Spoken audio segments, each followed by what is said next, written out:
Finally, I'd like to discuss how things will unfold in the future, because China's position is unwavering. We absolutely do not consider Huangyan Island to be disputed. As for the Philippines, they will certainly not relinquish their claims either. Then, moving forward, do you think it will take 3 to 5 years? How the situation around Huangyan Island might evolve?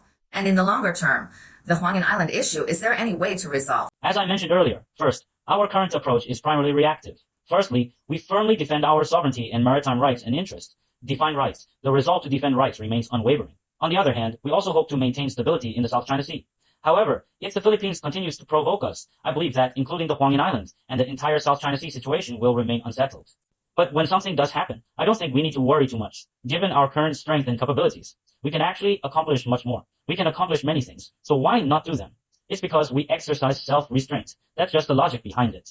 China's policies haven't changed much over the years. Of course, Huangyan Island is different from the Spratly Islands. China doesn't recognize them.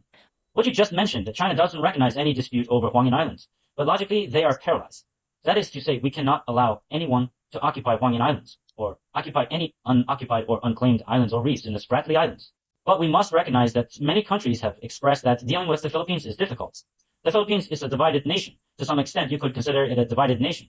At least for now. This is the reality we must confront with. 2 Philippines. 1 Philippines is a Philippines representative by its Ministry of Foreign Affairs. The Philippines represented by its Foreign Affairs Department. They still hope to resolve issues with China through diplomatic channels to resolve the issue. However, the Philippine Coast Guard and armed forces, the military, they operate under a different logic. They want to stir up troubles every day. Of course, the US factor is involved. The US factor plays a supporting role. What matters more is entire Philippine administration, including the president and the military and policy sectors, have far too many material motives and are simply too excessive. This has led to the current situation. After our friction with the Philippines over the past 2 or 3 years, and our friction with them, and educational efforts, I believe the lessons learned from this incident, and he now recognized that China takes these matters very seriously. Actually, I think the most dangerous moment may have already passed. Another issue is the Philippines' memory. As a system, its memory isn't particularly reliable. A single incident usually fades after a few months or half a year.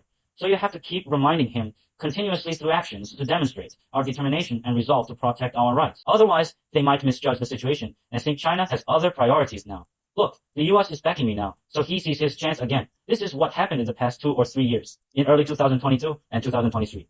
They're Marcos government's assessment. Therefore, this is also what we need to observe.